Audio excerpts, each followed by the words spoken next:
He called an airstrike on his own position, so his men could escape. Vietnam, 1968. The jungle was alive, but nothing moved. Even the birds, those noisy little things that normally filled the air with sharp songs, had gone silent. It was the kind of silence that made the hairs on your arms rise. A warning without words.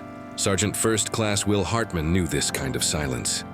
He crouched low behind a twisted banyan root, his M16 across his lap, radio on his back, sweat pouring down the sides of his neck. It wasn't the heat that bothered him. He'd gotten used to that months ago. No, this was something else. Something was wrong. His platoon, 14 men, mostly kids, was deep in enemy territory. What was supposed to be a recon sweep had turned into a ghost hunt. No movement, no signs. Just thick green walls of bamboo and the constant whisper of wind through palm fronds. It felt like they were walking into the mouth of something bigger than they understood. Then it happened. One single pop. Not a shot, a flare, red, and the sky lit up. Seconds later, all hell broke loose. Gunfire erupted from every side. AK-47s flashing through the underbrush. Yelling in Vietnamese, the heavy clunk of RPGs being launched. Hartman didn't think, he moved. He grabbed his mic and shouted through the static, "Echo 3-1, this is Whiskey Actual, we are compromised. Repeat, we are ambushed. Request immediate support." No answer. Another explosion, screams, the medic went down. 2 men already bleeding out before they hit the ground. Will dove behind a log, yanked the mic again. "This is Hartman. Echo 3-1, we are surrounded. I need grid fire support now." The radio hissed, nothing. Then finally, "Whiskey Actual, this is Falcon 2-0. Confirm your position." "We copy hostile fire." "Say again, confirm coordinates." Will glanced at the map strapped to his chest. The coordinates were burned into his brain by now. He'd memorized them out of habit in case he ever got captured. But this time they weren't for him. They were for the bombs. That night, time stopped working like it normally does. Seconds felt like hours. Minutes stretched and curled like smoke. He could hear everything. The shriek of a wounded private trying to breathe. The soft click of enemy boots moving through foliage. The gentle cough of his own heart. This wasn't a battle. It was an execution. And yet, he still had his radio. He still had a choice. Part 2, the last voice they heard. Firebase Echo, Vietnam, March 12, 1968, 1907 hours. The air was thick, so thick it felt like you had to chew through it just to breathe. Smoke crawled low to the ground like a living thing. Palm trees flickered orange in the muzzle flashes. And somewhere in the chaos, Will Hartman pressed one knee to the dirt and stared through the green glow of his compass. Behind him, 2 of his men were huddled together, one with a tourniquet wrapped around his thigh, the other with a shattered earpiece dangling from his helmet. They were just boys, couldn't have been more than 20, but their faces had aged 5 years in the last 5 minutes.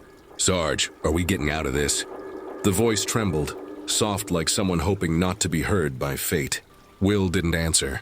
He couldn't, not yet. He reached for the radio again, fingers slipping with sweat and blood. He tuned to the air support channel and keyed the mic. "Falcon 2-0, this is Whiskey Actual. I am confirming grid 17Q, LB 427994, repeat 17Q, B 427994, fire mission. Danger close, over." The reply came slower this time, clearer, more cautious. "Whiskey Actual. Confirm, danger close? That's your position." Will looked around. He could hear enemy soldiers creeping through the dark. He saw the shapes moving, 5, maybe 6 of them, closing in. He had 20 meters of jungle left. After that, they'd be overrun. "I confirm," he said. His voice didn't shake. "Fire on my position." That was when something changed. The boys behind him stopped breathing. The air stood still. Even the trees seemed to lean in. "Sir, you can't mean that." "We're still here. Sarge, you're still here." Will turned his head just enough to meet their eyes. "I know." "Then why?" He didn't let them finish. "Because I'm not letting them take you. That's why." He handed the injured private his rifle, slung the radio closer, and crawled forward, just past a collapsed log, just into the gap where the enemy would be watching. Then he spoke again, not into the radio, but to the men behind him. "You stay low. You move west the second that blast hits. You don't look back. You don't wait for me. You run. But that's an order. The younger of the two, Private Mendez, looked like he was going to cry. "Sir, you're not coming with us." Will smiled. "Just a flicker, just enough. I already am." Then he keyed the mic a final time. "Falcon 2-0, this is Whiskey Actual. Fire mission confirmed. Time on target, immediate. Danger close authorized. Send it over." "Copy, Whiskey Actual. Package inbound. DA 90 seconds, Godspeed." He set the radio down beside him and waited. The jungle around him pulsed with life, with death, with memory. He thought about his mother back home in Kentucky, about the barn he used to sneak into to avoid chores, about his first dog, and the letter in his breast pocket he'd written but never sent. And then he closed his eyes. 90 seconds. That's all it took. But in those 90 seconds, Will Hartman became more than a soldier. He became a shield, a final voice, a wall of flesh and courage between his brothers in the dark. The last thing the men behind him heard, before the forest exploded, was his whisper, "Run!" Part 3, the fire that fell from heaven. The jungle didn't scream when the bombs came, didn't cry or beg. It just vanished. In the seconds before impact, the air shifted. It was almost beautiful and unnatural. Calm that seemed to stretch across the sky like a warning whispered from the gods. The clouds above turned orange, then white hot, then everything ended. The first 500-pound bomb landed 20 yards east of Will Hartman's position. It didn't explode, it erased. The ground rose, split, and swallowed itself. The second blast followed before the sound of the first could even die. Then another, and another. Napalm rained down like the breath of dragons. Palms curled inward, melting before they could fall. The screams of enemy soldiers were drowned in a wall of fire that had no direction. No mercy, only finality. Far behind the initial blasts, in the dense shadows to the west, two young Marines, Mendez and Collins, crawled on their bellies. Beneath the root systems of twisted fig trees, they didn't run, not yet. They couldn't. The shock waves knocked the wind from their lungs. Their ears bled, their teeth rattled, but they were alive. Was that it? Collins gasped, eyes wide, hands trembling. Mendez didn't answer. He was looking back toward the light, back toward the column of black smoke rising like a monument to one man's choice. What Will Hartman had done wasn't just brave. It was something else, something most people wouldn't understand unless they'd ever had to choose between breathing and being. He didn't die trying to escape. He died trying to cover the path for those still behind him. In the days that followed, American forces pushed forward into the area. What they found wasn't a battlefield. It was a graveyard made of ash and silence. They never recovered Will Hartman's body, but they found what was left of his radio. Twisted metal, burnt straps, a fragment of his dog tag fused into the speaker, and something else, a charred envelope. Inside, a letter, unsent, unopened, addressed to Mom, in case I don't come back. Part 4, the letter that finally made it home. Kentucky, USA, summer 1968. The mailbox was old, rusted.